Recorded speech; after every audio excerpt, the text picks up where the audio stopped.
Hey everyone, Dr. Chem here from Chemora Studio. Welcome to this explainer. Today, we're diving straight into the chemistry and history behind literally the most manufactured drug on the planet. We're looking at a true pharmaceutical titan, acetylsalicylic acid. You probably just know it as aspirin. It's an absolute cornerstone of modern medicine, celebrated for relieving pain, reducing fevers, lowering inflammation, and even thinning the blood. But how exactly do we synthesize this wonder drug in the lab? Well, let's find out. You know, it's pretty wild to think that humanity has relied on the active compounds found in willow bark for over 2,400 years to fight our ancient enemies of pain and fever. Medicines made from salicylic-rich plants actually show up in ancient Sumerian clay tablets and even the Ebers papyrus from ancient Egypt. It's just a really powerful reminder that some of our most advanced modern scientific breakthroughs have their roots deep, deep in our ancient past. Okay, so here's our roadmap for today. We'll start with the history of this wonder drug, break down the chemistry of its synthesis, walk through the step-by-step lab procedure, crunch the numbers for our yield calculation, check out the purity and spectroscopy, and wrap up with its massive global pharmaceutical impact. All right, Section 1, History of a Wonder Drug, a 2,400-year medical journey. So to truly appreciate the chemistry here, we first need to trace the epic timeline of this drug. How did a crude tree bark extract turn into a globally purified chemical staple? Well, around 400 BC, Hippocrates was already prescribing salicylic tea. Thousands of years passed, and in 1763, the Reverend Edward Stone does a 5-year study on the powdered bark, proving it actually works. But the real chemical game changer happened in 1853, when chemist Charles Frederick Gerhardt finally synthesized acetylsalicylic acid. Decades later, in 1897, chemists at Bayer, including Felix Hoffmann, managed to stabilize it into a pure form, launching it globally by 1899 under the name aspirin. Moving on to Section 2, the chemistry of synthesis, engineering the molecule. Let's zoom right into the molecular level and see how this acetylation reaction actually goes down. This is a brilliant example of an esterification reaction. Basically, the hydroxyl group, that OH group right there on our starting material, salicylic acid, reacts with acetic anhydride. Think of it like snapping two very specific Lego pieces together. With the help of an acid catalyst, this chemical reaction transforms that hydroxyl group into an ester group. The result, we form our target ester, acetylsalicylic acid, and we get a little acetic acid as a byproduct. Historically speaking, early methods, like the one Gerhardt used, relied on acetyl chloride. And sure, acetyl chloride is highly reactive and aggressively attacks the salicylic acid to form aspirin. But modern syntheses much prefer acetic anhydride. Why? Well, it's cheaper, it's way easier to get, the reactivity is much more manageable, and crucially, it doesn't form dangerous, intensely corrosive hydrochloric acid gas. The mechanism here is neat. The catalyst protonates the acetic anhydride to make it super reactive, and then boom, you get a nucleophilic attack straight from the salicylic acid's hydroxyl group.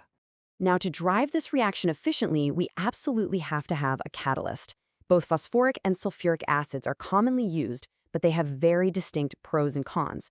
Phosphoric acid is generally considered the milder, safer option, and we usually heat it in a water bath at 70 to 80 degrees Celsius. Sulfuric acid, on the flip side, is a really strong, fast-acting catalyst heated on a steam bath, but it's highly corrosive, meaning you have to be extremely careful to avoid unwanted side reactions.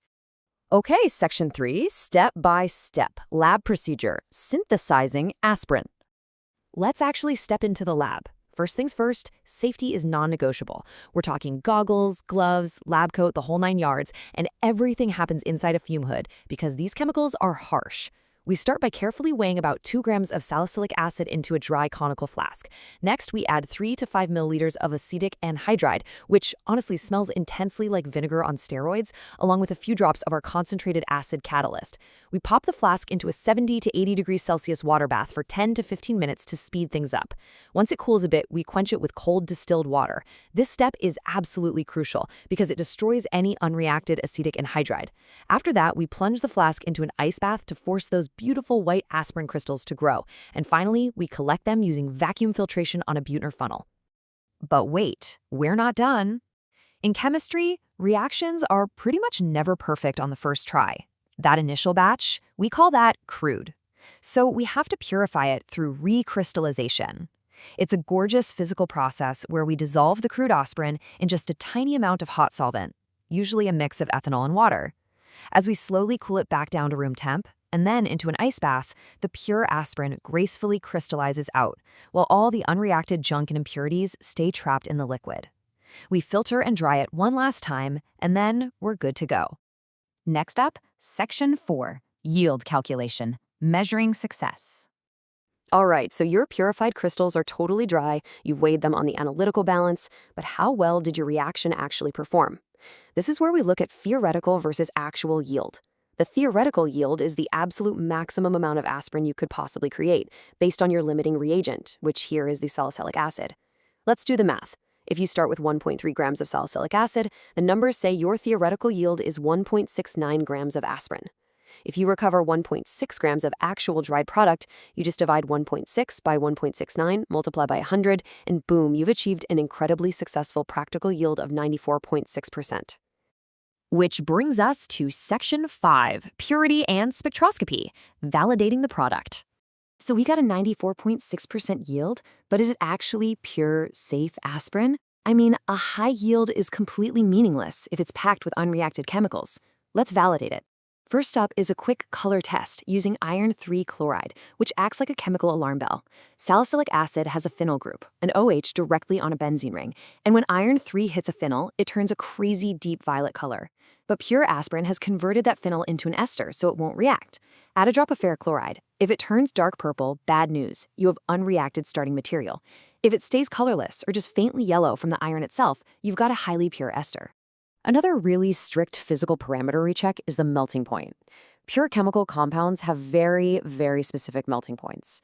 Perfectly pure acetylsalicylic acid is going to melt sharply at exactly 135 degrees Celsius. If your sample melts lower than that, or if it sort of slowly turns to mush over a broad range of temperatures, that tells you impurities are still trapped inside your crystal lattice. But for absolute undisputed confirmation, we need to look at the molecular fingerprint.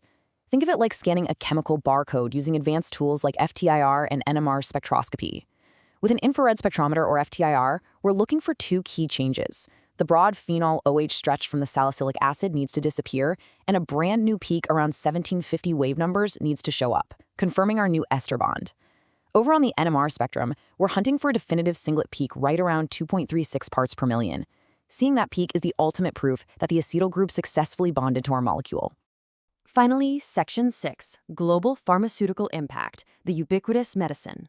Let's zoom way out from the microscale lab bench and look at what happens on an industrial scale.